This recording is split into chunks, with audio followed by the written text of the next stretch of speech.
আমি যেভাবে মাংস ফ্রোজেন করে রাখি এভাবে রাখলে কিন্তু ব্রয়লার চিকেন থেকে একটুও ব্যাড স্মেল আসবে না। অনেকেই বলেন যে ফ্রিজে বেশি দিন মাংস থাকলে নাকি সেটা একটা ব্যাড স্মেল চলে আসে। এটা ঠিক, কিন্তু ফ্রোজেন করারও কিছু পদ্ধতি আছে যেভাবে রাখলে একেবারেই ব্যাড স্মেল ছাড়া পারফেক্ট থাকবে। পুরো 1 মাস আপনি এভাবেই ভালো করে রাখতে পারবেন। আজকে এখানে আমি 5.5 কেজির মতো চিকেন নিয়েছি, আর এটা দিয়ে মোটামুটি আমার 1 মাস কোনো রকম চলে যাবে। যেহেতু এখন চিকেনের দামটা অনেকটা বেড়ে গেছে, তো দেখতেই পাচ্ছেন আমি কিন্তু সব কিছু আলাদা আলাদাভাবে নিয়েছি। আর কিভাবে এটা ফ্রোজেন করে রাখবেন সেটাও আপনাদের সাথে শেয়ার করছি। আমি চিকেনগুলো কিন্তু আগে 4 পিস করে কেটে নিয়েছি। একটি চিকেনকে আমি 4 ভাগ করেছি।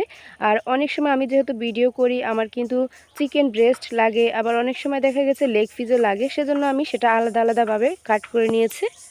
আর প্যাকেজিংটাও আমি আলাদা আলাদা করব। তো আপনারা ভিডিওতে খেয়াল করেছেন নিশ্চয়ই, আমি কিন্তু বড় একটা গামলাতে অনেকগুলো পানি নিয়েছি। আর এই চিকেনগুলো আমি ভালো করে ক্লিন করছি। এই চিকেনের মাঝে কিন্তু ব্লাড লেগে থাকলে এটা একটা ব্যাড স্মেল হয়ে যায়। তাই চেষ্টা করবেন 2 থেকে 3 বার এটা ভালো করে ক্লিন করে নেওয়ার। এরপর কিন্তু পানিটা ঝরিয়ে নেবেন, তাহলেই কিন্তু দেখবেন এখানে আর একটা ব্যাড স্মেল সেটা থাকবে না। কিন্তু 2 থেকে 3 বার পানিটা চেঞ্জ করে তারপর এটা ধুয়ে পানিটা ঝরিয়ে নিয়েছি, খেয়াল করেছেন নিশ্চয়ই। এখন কিন্তু একেবারেই শুকনো আছে। আর আমি একটা পলি ব্যাগ নিয়েছি। আমি লেগ পিসগুলো আলাদা আর ব্রেস্টগুলো আলাদা আলাদাভাবে নিয়েছি।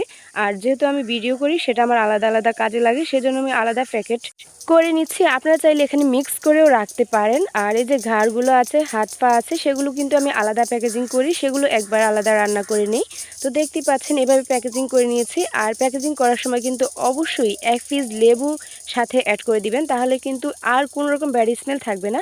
আমি ভিডিওতে লেবুটা দিতে ভুলে গিয়েছিলাম, পরে অ্যাড করে